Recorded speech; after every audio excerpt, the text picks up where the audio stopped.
সুপ্রিয় শিক্ষার্থী, আসসালামু আলাইকুম। আরিফস একাডেমির পক্ষ থেকে তোমাদেরকে জানাই শুভেচ্ছা। আশা করি তোমরা ভালো আছো এবং সুস্থ আছো। তো আজকে আমি তোমাদের গণিত বইয়ের পৃষ্ঠা নম্বর 63 যতগুলো অঙ্ক আছে সবগুলো সমাধান করে দেবো, ঠিক আছে? তাহলে চলো শুরু করা যাক। তো প্রথমে আমরা 3 নম্বর অঙ্কের সমাধান করব। তো 3 নম্বর প্রশ্ন বলছে, দেখো যে 25 কেজি চালের দাম, ঠিক আছে? 25 কেজি চালের দাম 2275 অর্থাৎ 2275 টাকা হলে 3 কেজি চালের দাম কত? তো দেখো এখানে আমাদের দেয়া আছে 25 কেজি চালের, ঠিক আছে, দাম।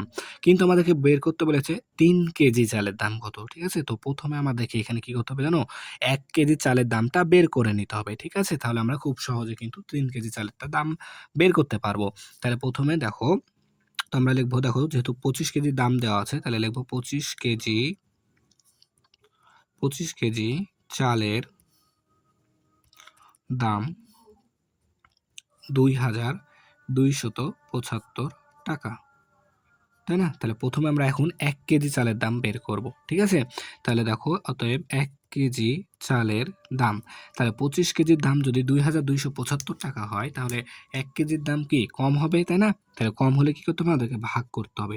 তাহলে 2275 ভাগ 25 টাকা, ঠিক আছে? তাহলে আমরা এখন এটাকে যদি ভাগ করি তাহলে আমাদের উত্তর চলে আসবে। তাহলে দেখো 227 কি 2275, ঠিক আছে না? 2275 ভাগ হচ্ছে কত? 25। তাহলে দেখো এখানে দুইটা সংখ্যা আছে, তাহলে আমাদেরকে এবারে দুইটা সংখ্যা নিতে হবে, তাই না? যদি দুইটা সংখ্যা নিই তাহলে দেখো 22কে 25 দ্বারা ভাগ যাবে না। তাই আরেকটা সংখ্যা বাড়ায় নিতে হবে। তাহলে 227কে 25 দ্বারা ভাগ করতে হবে। তাহলে আমরা 25 এর ঘরের নামতা তো অত জানি না, তাই না? তাই কি করব? 25কে এমন একটা সংখ্যা দ্বারা গুণ করব যেন কি 227 এর কাছাকাছি যায়। তাহলে দেখো 25কে যদি আমরা 9 দ্বারা গুণ করি, ঠিক আছে? 5 নং 45 এর 5, ঠিক আছে? 5 নং 45 এর 5 হাতে থাকে 4। 9 কে 9, 9 আর 4, তাহলে দেখো ৫ নং ৪৫ এর ৫ হাতে থাকে ৪, তাই না? তাহলে ৯ দুগুণ ১৮, ঠিক আছে? ৯ দুগুণ ১৮, ১৮ আর হাতে ৪, ২২, তাহলে ২২৫। তাহলে এটা খুব কাছাকাছি মান, তাহলে আমরা এটা নিতে পারি। তাহলে ২২৫ যদি এখন বিয়োগ করি, ৭ থেকে ৫ বাদ দাও ২, আর এই ২ নেমে গেল। তাহলে এখন যাবে ১, ২৫ একে ২৫, ২৫ একে ২৫, তাহলে বিয়োগ করলে ০। তাহলে ১ কেজির দাম আসছে কত? ৯১ টাকা। ৯১ টাকা। তাহলে দেখো 1 কেজি চালের দাম আমরা পেলাম কত? ৯১ টাকা। তাহলে এখন আমাদের বলেছে কি 3 কেজি চালের দাম কত? তাহলে আমরা লিখব যে 1 কেজি চালের দাম ৯১ টাকা, তাই না? তাহলে অতএব 3 কেজি চালের দাম, তাহলে 1 কেজির দাম ৯১ টাকা হলে 3 কেজির দাম আরো বেশি হবে, তাই না? আর বেশি হলে আমাদেরকে কি করতে হবে? গুণ করতে হবে, তাই না? তাহলে ৯১ গুণন 3 টাকা। তাহলে এখন যদি আমরা গুণ করি, দেখো ৩ একে ৩, ৩ নং ২৭, সরি ৩ নং আমাদের ২৭ হয়, ঠিক আছে? ৩ নং ২৭, তাহলে ২৭৩ টাকা। তাহলে উত্তর ২৭৩ টাকা, ঠিক আছে? তাহলে আশা করি তোমরা এটা বুঝতে পারলা। তাহলে দেখো এবার আমরা ৪ নাম্বার প্রশ্নের সমাধান করব, ঠিক আছে? তো ৪ নাম্বার দেখো বলছে কোন সংখ্যাকে ৩৪ দ্বারা ভাগ করলে, ঠিক আছে? কোন সংখ্যাকে ৩৪ দ্বারা ভাগ করলে আমাদের ভাগফল পাবা ৩, ঠিক আছে? ভাগফল পাবো ৩ এবং ভাগশেষ ১০ পাওয়া যায়। তাহলে সংখ্যাটি কত? তাহলে যে সংখ্যাটিকে ভাগ করা হয় তার নাম কি? ভাজ্য। আ যে সংখ্যাটিকে ভাগ করা হয় সেটা হচ্ছে ভাজ্য, আর যাকে দ্বারা ভাগ করা হয় তা হচ্ছে সেটা হচ্ছে কি আমাদের সেটা হচ্ছে ভাজক, তাই না? তাহলে এখানে আমাদের দেখো ভাজক দেওয়া আছে ৩৪, ঠিক আছে? ভাগফল দেওয়া আছে ৩ আর ভাগশেষ দেওয়া আছে ১০। তাহলে আমাদেরকে এখন বলেছে কি যে ভাজ্য কত, তাই না? তাহলে ভাজ্য আমাদেরকে বের করতে হবে। তো এখানে আমাদের একটা সূত্র জানা লাগবে। তো লিখবা যে, আচ্ছা প্রথমে আমাদের যেটা দেওয়া আছে সেটা তুলে নিতে হবে, ঠিক আছে? তো তার আগে আমরা সমাধানটা লিখে নিই। তাহলে দেখো এখানে এখানে এখানে তাহলে দেখো ভাজক ৩৪, এরপরে কি ভাগফল ৩,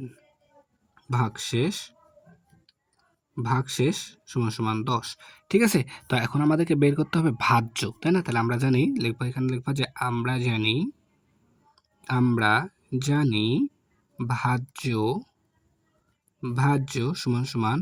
ভাজক গুণ ভাগফল যোগ ভাগশেষ। ঠিক আছে? এটা হচ্ছে আমাদের সূত্র। ঠিক আছে? এটা জানলে আমরা কিন্তু অঙ্কটা করে ফেলতে পারবো। তাহলে দেখো আমাদের এখানে ভাজক দেওয়া আছে 34 গুণ ভাগফল আছে আমাদের 3 যোগ ভাগশেষ আছে আমাদের 10। ঠিক আছে? তাহলে এখন যদি আমরা এটা আর এটা গুণ করি তাহলে দেখো ৩ ৪ 12 ২ হাতে থাকে ১ ৩ তিরিকে ৯ রেখে ১০ ১০২ সরি ভুল হয়ে যাচ্ছে। তাহলে ১০২ ঠিক আছে? ১০২ যোগ ১০ তাহলে ১০২ এর সাথে ১০ যোগ করলে হয় আমাদের ১১২ ঠিক আছে? ১১২ তাহলে এটা হচ্ছে আমাদের অ্যান্সার। ঠিক আছে?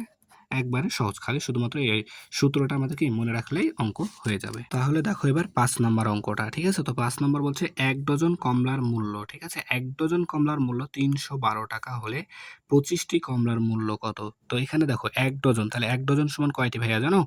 ১ ডজন সমান ১২ টি, তাই না? তাহলে এখানে ১২ টি কমলার মূল্য দেওয়া আছে আমাদের কয়টি?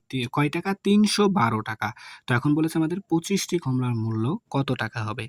ঠিক আছে? তো এখানে ১ম এ আমাদেরকে একটি কমলার মূল্যটা বের করতে হবে। ঠিক আছে? তাহলে লিখব কি যে ১২ টি সমাধান, ঠিক আছে? ১২ টি অর্থাৎ ১ ডজন অর্থাৎ ১২ টি কমলার মূল্য সমান ৳৩১২। ঠিক আছে?